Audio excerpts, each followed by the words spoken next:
on, vinyl community? Welcome to another video with the Record Spinner. In today's video, I'm going to be talking about the rabbit hole of Japanese vinyl pressings, along with a vinyl haul to showcase some of my recent Japanese vinyl acquisitions. I am certain that all of us vinyl collectors have encountered Japanese pressings in our collecting endeavors. They are very much an impulse type of pressing to get your hands on for the various reasons that I will explain in this video. There is a lot to get through, so enough of the chit chat. Let's jump into what this video is all about. In the world of vinyl collecting, one of the types of pressings that holds some of the most interest and appeal are Japanese vinyl pressings, and there are a number of reasons why. First off is the quality of the pressings themselves. During the mid-1960s, when the quality of electronic goods were being brought up, such as stereo equipment, there was a driving force from record companies to match the quality of the vinyl pressings they were putting out, whether it be using better material for the covers or using virgin vinyl for the most quiet playback. And keep in mind, this was during a time when America was using recycled vinyl to press up records and worn out metal parts, so a lot of Japanese pressings were being exported by audiophiles and people who in general wanted better product than what was being made domestically. And one of the largest Japanese music companies of the time was Toshiba Music, and they had ownership of a vinyl formulation called Everclean vinyl, which was a colored red type of vinyl that was less prone to static electricity and dust as opposed to standard black vinyl. Now, artists on labels such as Odeon, Capitol, and Warner Brothers had their albums pressed on Everclean red vinyl, and it was a case where if there was a red and black vinyl pressing, the red vinyl cost a bit more, but was also more widely available. And of course, these types of pressings are now highly coveted by collectors. And also the covers alone were very thick and sturdy, very much in the vein of Stoughton tip-on style jackets.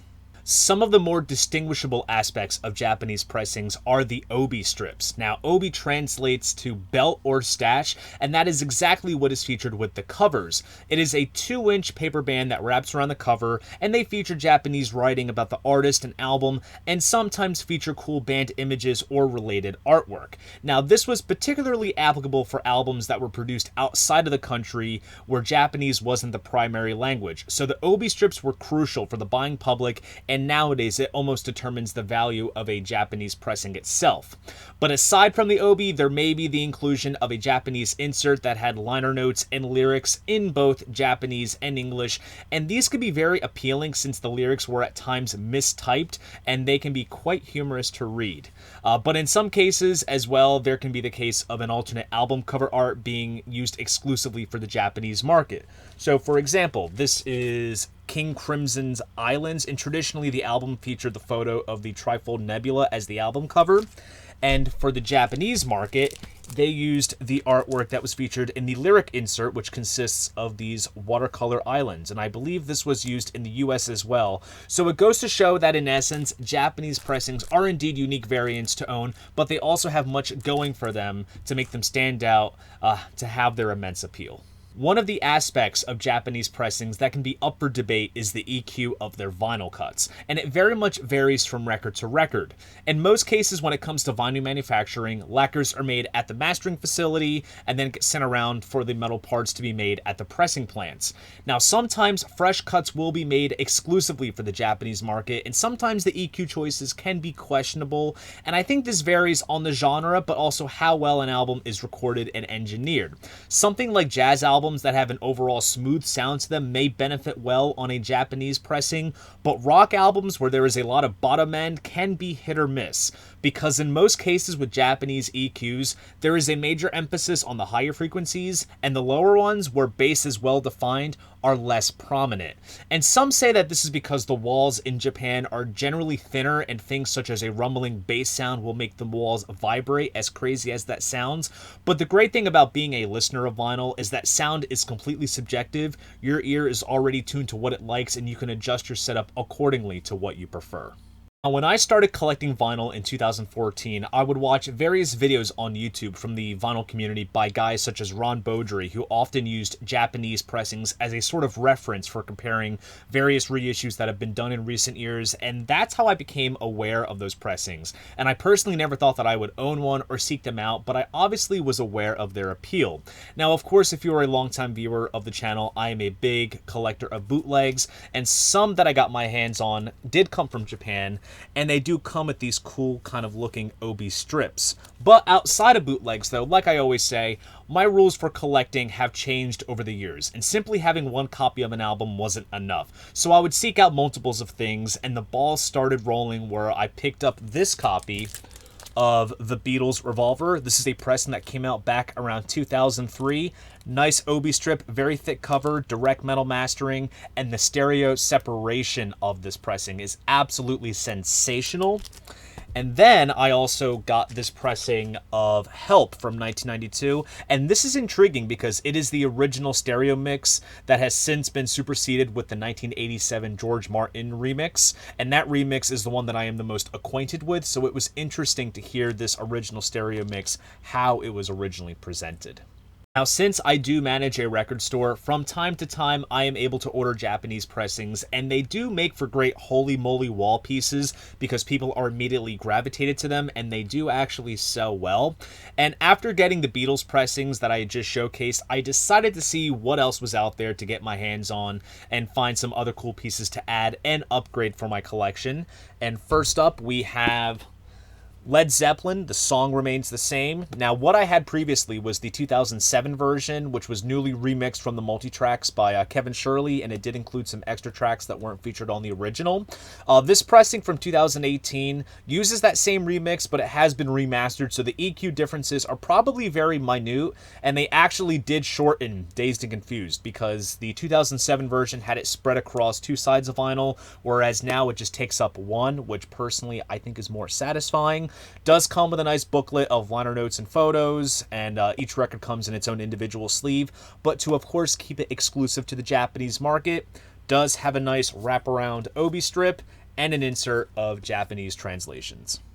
Like I showcased earlier with the Japanese pressing of Islands, the company Wow Wow Entertainment, in connection with King Crimson's label Discipline Global Mobile, has put out Japanese counterparts of the King Crimson vinyl reissues that have been coming out since the early 2010s. Now, what's very cool about the Japanese Crimson reissues is that the OB strips they include are faithful to the design of the ones that were featured on the first pressings of the albums. Now, the ones that I have in my collection are Discipline, and my personal favorite Crimson record, Starless and Bible Black. Now, with Discipline, we do have the OB, the Japanese insert itself, and just to add an extra facet of care to detail, the original Japanese pressing included a sticker which was exclusively reproduced for the Japanese market, which is very cool. And then for Starless in Bible Black, the gatefold jacket is of a thick, almost tip-on textured style jacket, which was printed exclusively in Japan.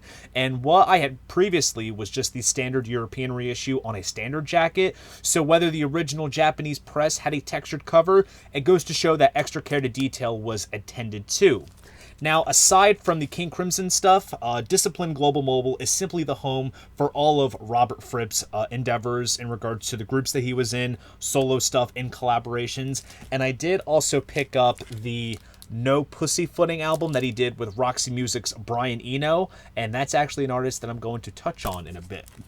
Another great line of Japanese pressings are some of the recent Paul McCartney reissues. Since 2017, McCartney has been reissuing his solo and Wings catalog on vinyl, and these are great reissues. They sound awesome. All aspects of the original artwork are faithfully replicated, and even some new bits of artwork, such as an extra insert of photos or lyrics, are included.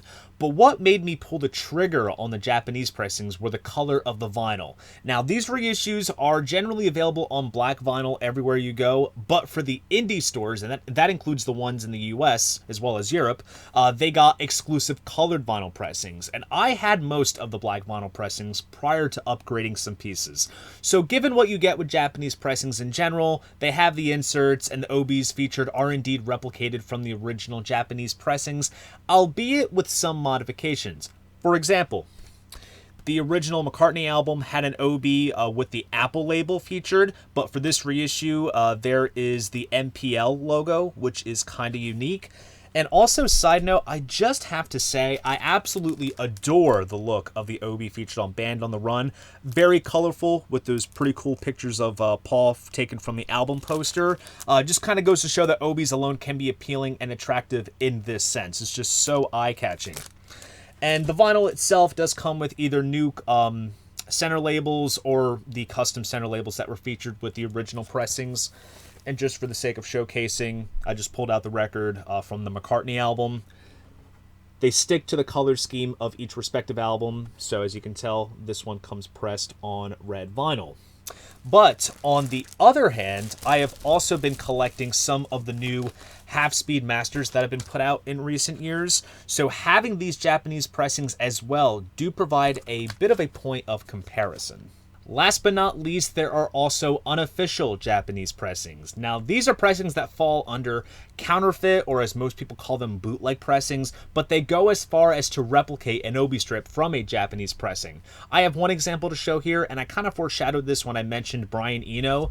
This is his album, Taking Tiger Mountain by Strategy. Side note, this is a phenomenal record. This was my first time diving into Eno's solo work, and it's a catalog I've been wanting to dive into given his involvement with the other artists that I love. This album originally came out in 1974. The Japanese market got a pressing in 1975 with a yellow obi, but what we have here is a replication of the obi from the 1978 pressing, which is oddly specific, and it does come with this photo insert of Eno, which wasn't a part of the original, but it is something unique, so it is indeed an interesting pressing to own. So that right there is the rabbit hole of Japanese vinyl pressings, along with a corresponding vinyl haul. Here is a question for you guys. What is your take on Japanese vinyl pressings? Do you own any? Please drop a comment down below. I'd love to know. If you enjoyed this video, please go ahead, give it a like, and subscribe to the channel. See you guys in the next video, and most importantly, keep the records spinning.